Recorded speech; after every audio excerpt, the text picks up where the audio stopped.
Hello, family. Thank you for joining us again on another episode of Chidulthood. We have my beautiful and oldest sister, Saudii, here.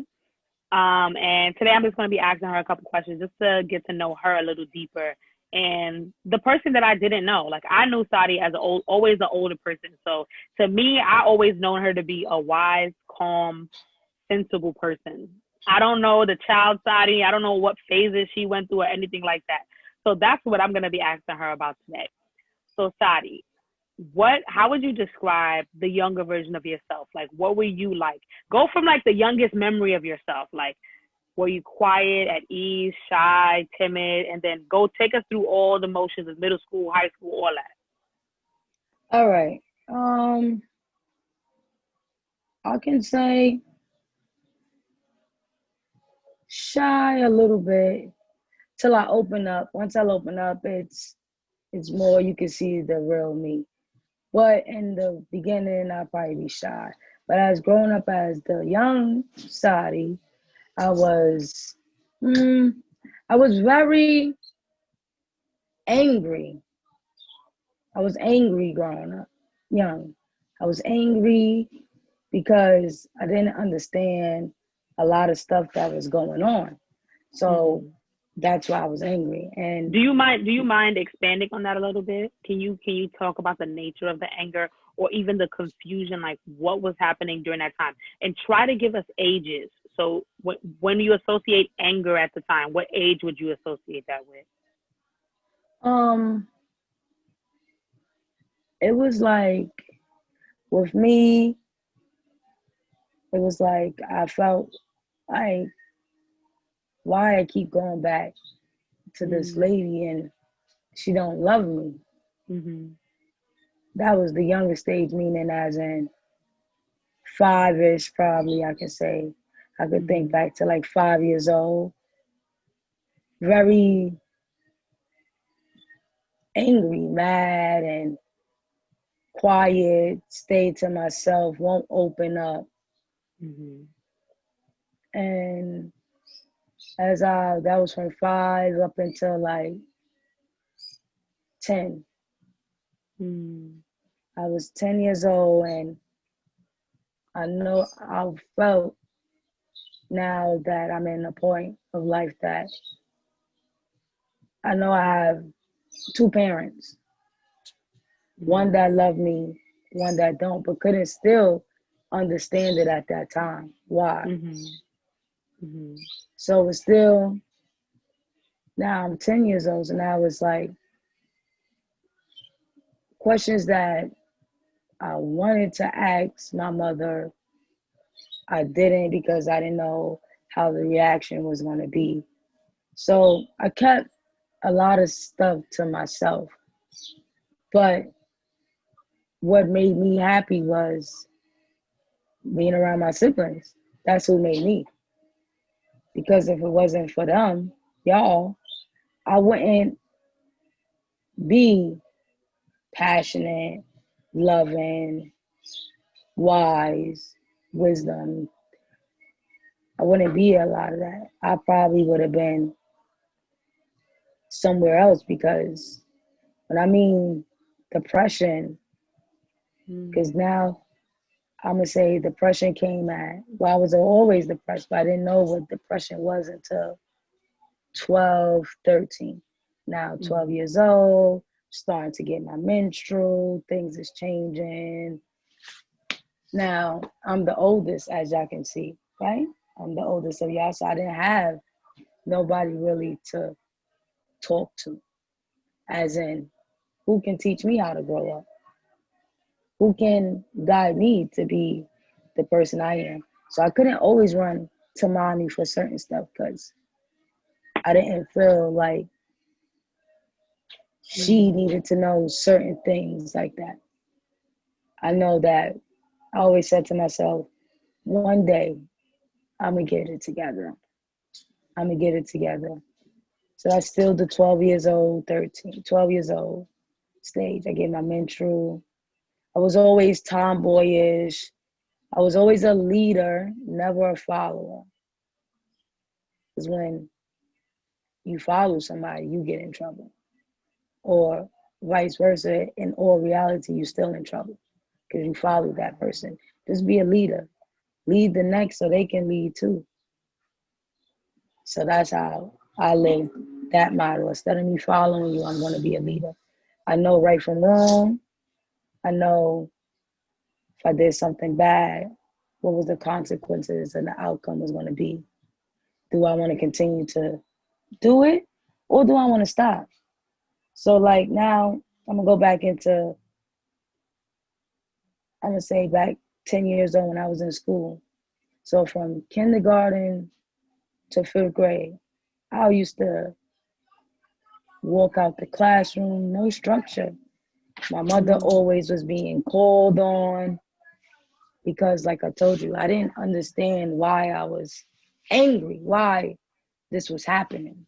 So, yes, I seeked counseling. I didn't like counseling, so it wasn't for me. I didn't think that I needed counseling. Mm-hmm. All I just wanted was a family, in which I had it. And nobody's perfect. Everybody has ups and downs. We all gonna argue. We all gonna fight. We all gonna disagree on one another. We all just gonna wanna start because we siblings. We live in a household together. This what happens when you live in one. So now they taught me the if when I step out into the real world, if somebody call you ugly, I wouldn't feel ugly because they called me ugly. So I already got used to being called ugly. And then, like, it was very hard for me growing up, too, was because I wasn't very, as my siblings are, academically smart. I'm smart, but I didn't grasp as quick as they did. Mm-hmm. But they never made fun of me. We had our family jokes, but never made fun. Always, always helped me to do better. Learn how to read, not pick at me because, oh, you can't read. Yes, once or two it came out with whatever sibling felt like they wanted to start. Mm-hmm. But like I said, growing in a household with your sisters and brothers, that's what happens. You pick on one another. This is what you do. You fight each other. You get angry with each other. So now, like I said, I wasn't academically smart, and I felt like I couldn't catch up to them, that they were smarter than me at one point in time. It was a point in time that Yolanda, the second oldest, she learned how to read and write faster than me. And I felt like it was the end of the world. But to her, that wasn't the end of the world. Just because I couldn't read or write, she helped me learn how to read and write. She didn't just pick on me. Other kids that used to say things, she had my back. Me and Yolanda, we have a lot of stories together because, as you know, once the separation happened, we got a little closer, me and Yolanda, because it was just me and Yolanda at the time. So I had to get to really know Yolanda. She had to get to really, really know me. But so now, then on top of that, I was born with a cataract in my eye, so I'm born with one eye, so that's another thing on me that held back a lot. That's where I became quiet a lot and stayed to myself and don't want to play with people because of the fact that they're going to make fun of me. And I always in school got bullied on for some reason because, I don't know, maybe because I always said mommy kept us dressed nice. I had the long Shirley Temple curls in my hair and stuff. So that makes other kids that can't afford, their parents can't afford that, they take that out into picking on you and want to fight you. Because you know how to fight. I don't know how to fight. I may look nice, but you're going to beat on me. So Yolanda was there to help me with that aspect. Somebody tried to beat me down. She was always there. You're not fighting my sister because she got one eye and she always stepped into play.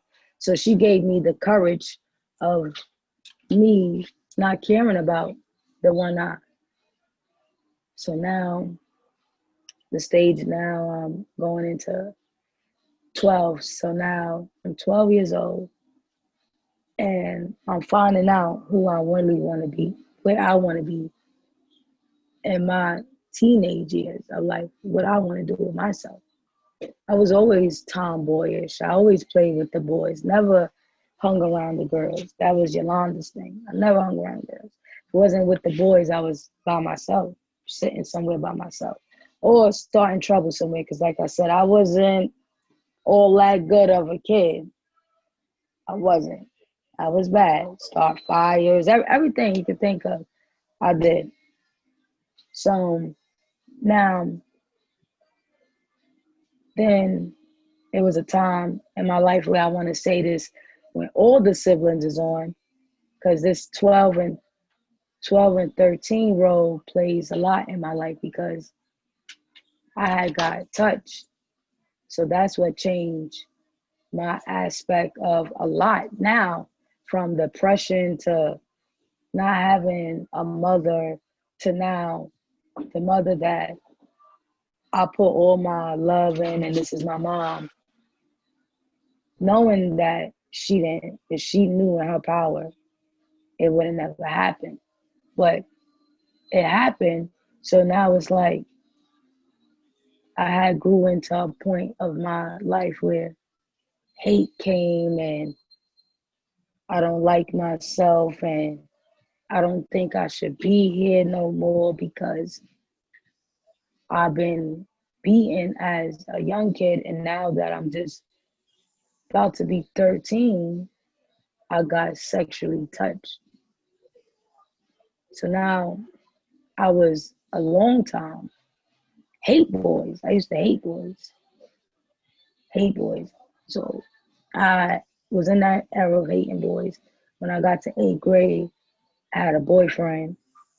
Broke away the next day because, like I said, I wasn't comfortable with boys. So I broke up with Ryan the next day. I know his name.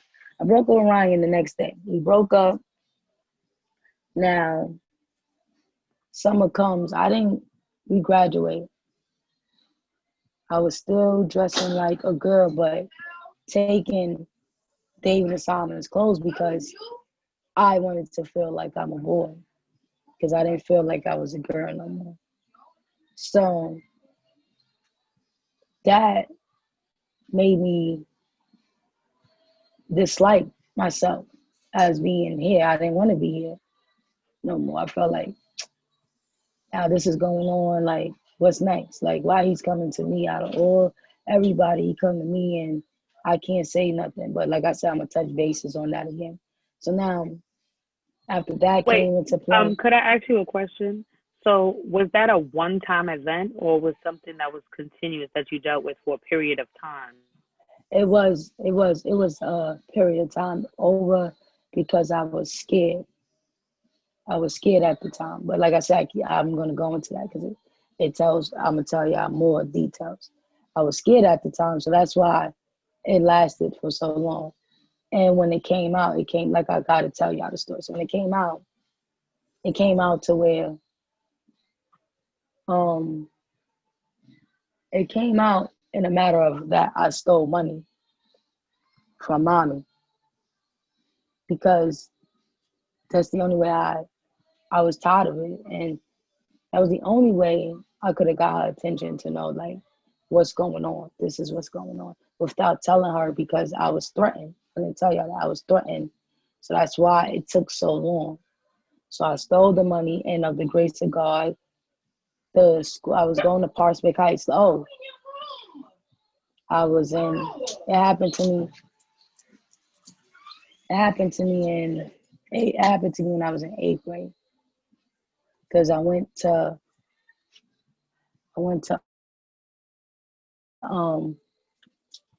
Prospect Heights High School, and I had to get a safety transfer. It was because of the fact that I took mommy's money and I was splurging on my friends. I say $200. I took mommy says $400 to this day, but I'm gonna stay to my story because I know what I took.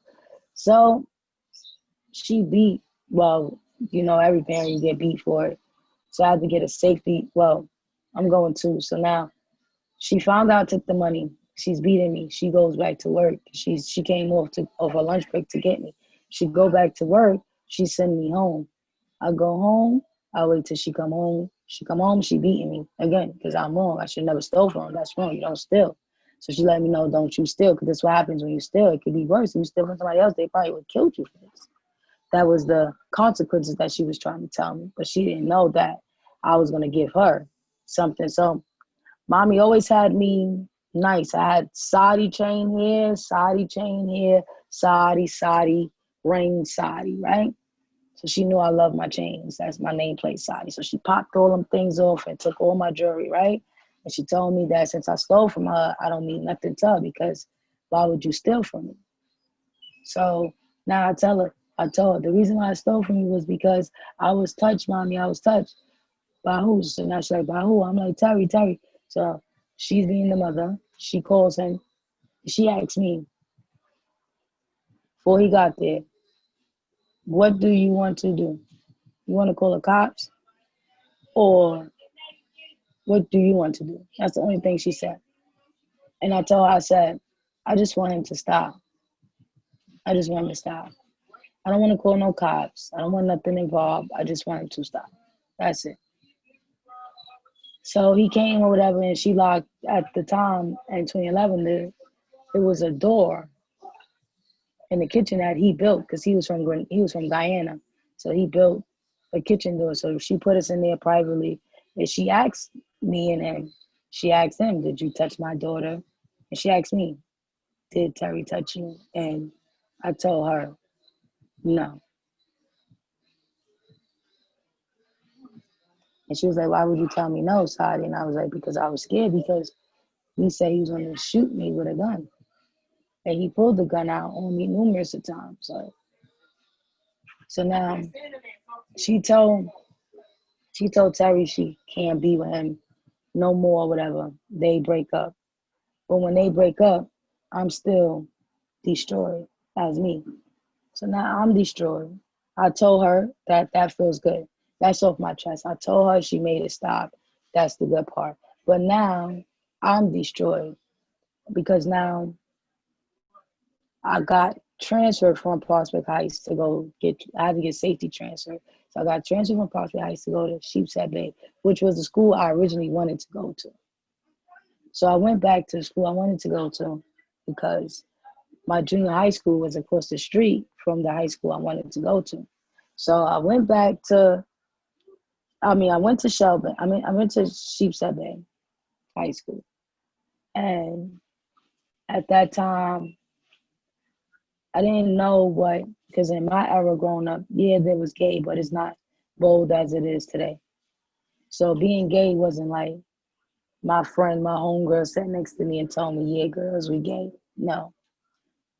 Finding out gayness is, I found out that that's what I wanted to do was with the older crowd, people that was like in their 20s.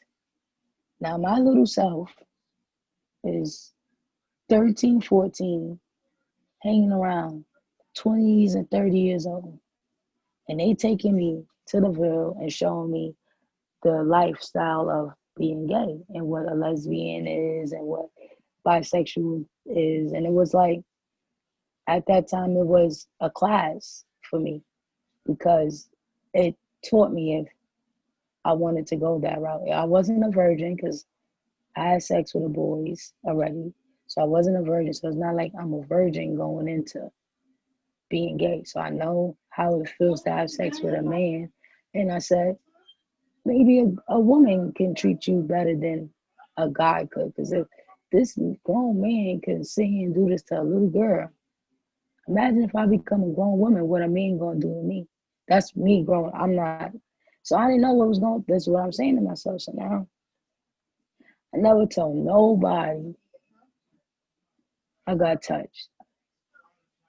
Only people knew was the kids, my sisters and brothers in the house, moaning them. They knew. And when when they was teaching me about being gay and stuff, a lesbian, the ropes, and I made my decision because once again, you have a choice in life to make your decision. So I made my decision if this is the road I want to take. Growing up in a house of being in a church too. So I knew if I take this route, I know it's bad, but I felt like that's where I needed to be at the time. So now I get into learning about being gay and stuff, and it was pretty cool to speak to females and to listen to everybody's story. And when I used to listen to people's stories, I said to myself, you know what? Listening to stories and writing down, because I'm going to bring that up, bring that my journal out to show y'all.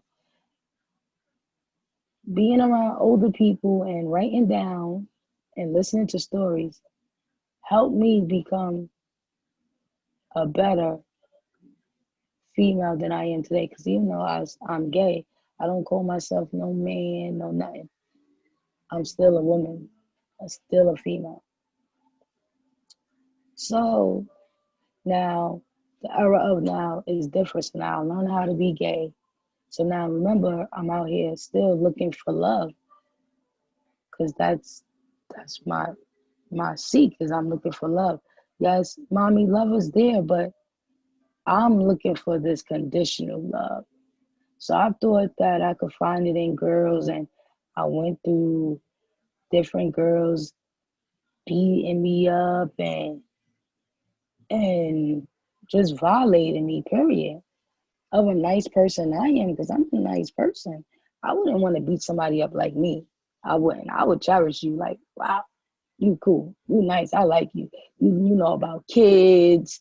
You take care of your own. You take care of kids like they're your own. I could leave my baby around you. Nothing's going to happen. But still in all, I wind up getting beat up. So now that just bugged me out. Like, how I didn't give a man a chance, but now I go out with the girls and I get beat up. So then now I say, you know what? It took a long time. And I'm going to tell you, the year it took me to realize that was I had to be 28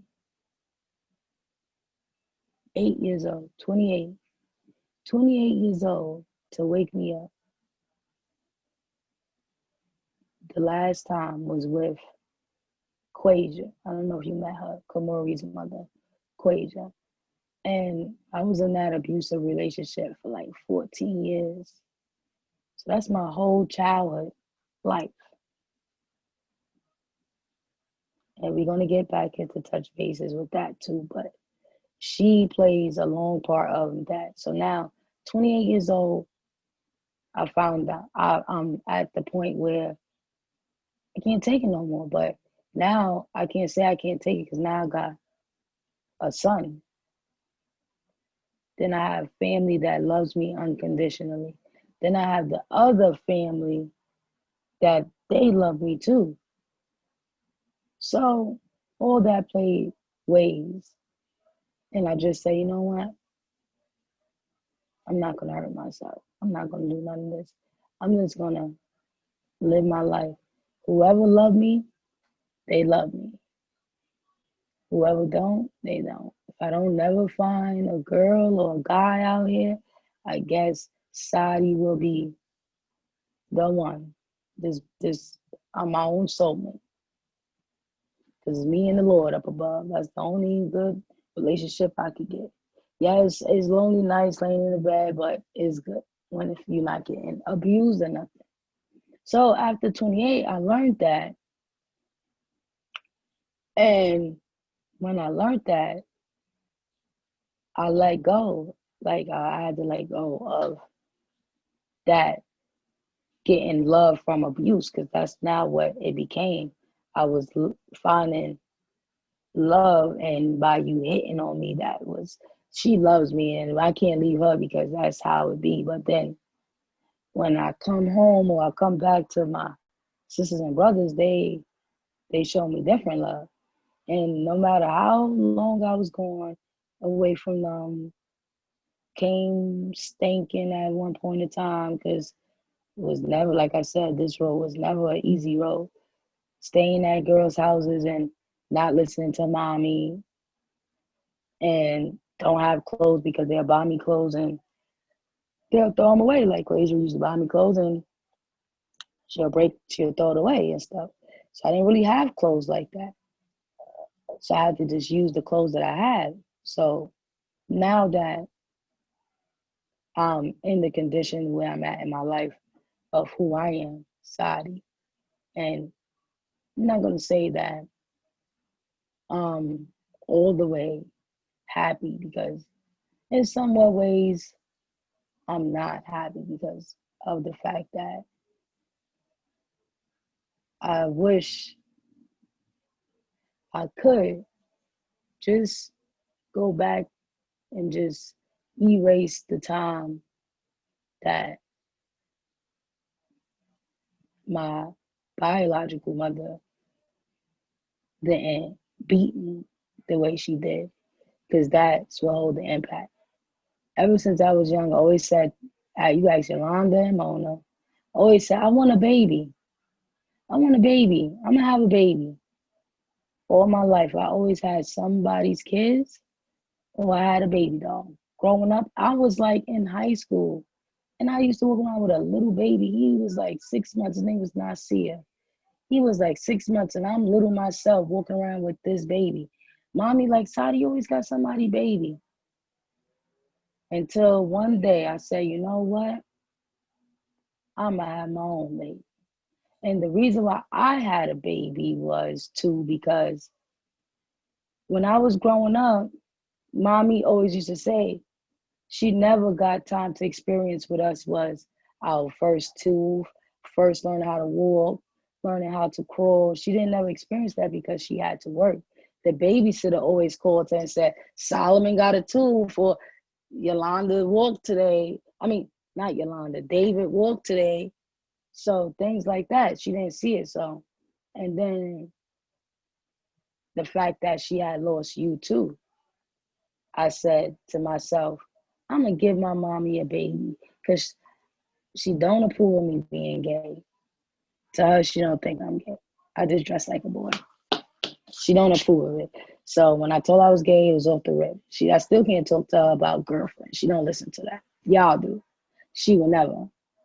But I respect that and I understand that because I know where she's coming from.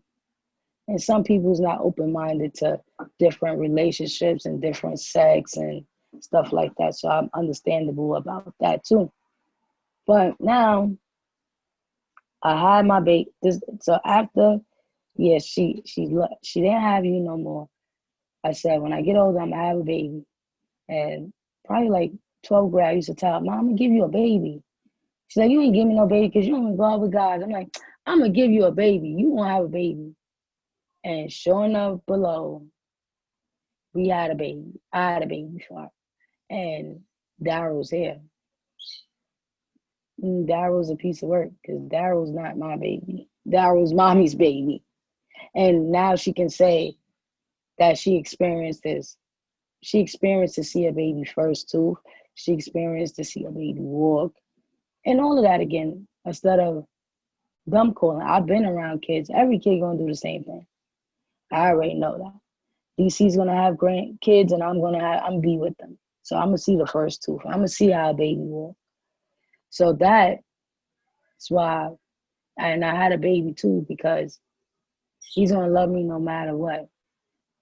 No matter what.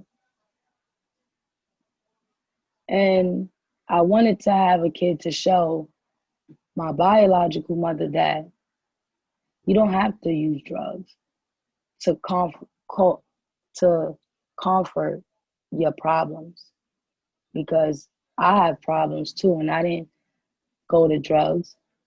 I started I started smoking weed at 18. I didn't know what weed was. I thought it was a cigarette. I went out on my own, hanging out, and found out what weed was on my 18th birthday. So She didn't teach me that. I did that on my own. And I had a baby.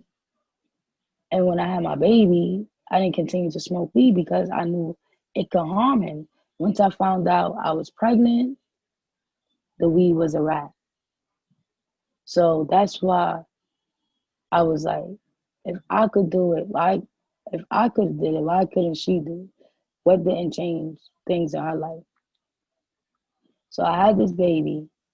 She's still alive. I told her I have a baby. I had a baby, but that's my mother's baby. I didn't give him Bryant because I don't feel like he's a Bryant. He's not a Bryant. He's a White. So his name is Daryl Craig White. So I don't think I would never say that's her grandson. That will never be her grandson in my eyes. Never. That will always be my mother's grandson. And that will be his grandmother. And now I want to that thank you, Saudii, for sharing. We're going to have another episode and more interviews, of course. I love listening. I don't interject because this is the first time I'm hearing any of these things from you. And it like brought me to tears. I'm just moved by you telling your story honestly and with just mm-hmm, so much truth. And maybe this is even the first time you're saying a lot of these things, and it's the first time I'm hearing them. So I'm like, whoa, like that's a lot to deal with. And mm-hmm, just to hear you sift through what was going on with me emotionally, where was I at these times? I mean, again, you're the oldest, you're wise, you had time to think about a lot of these things that even we're trying to sift through of our own emotions. And I'll just say, because we run around a little time on this video, I'm just going to say that when you spoke about wanting to have a kid so that you could do the opposite of what was given to you, like you redirected your love. Like you looked for love in other people, and then you thought about that childlike of yourself and what you didn't want, and you said, I'm gonna give that love to somebody else. And I think that's one of the most beautiful stories in births. And even you said, I'm gonna give my mother a child because she never got to have a baby in itself, and I know that baby's gonna be loved and protected. And guys, this is why we are doing Chidulthood. This is all these stories and these narratives that you really get to hear. That's why I really wanted Saudii to shine through in this video, is because we want to see, we're starting to see each other. I get to see who Saudii is by just listening to her stories and being here and actively listening. That means I'm not listening to ask questions or to do anything. I'm just listening to see and hear her. So stay tuned.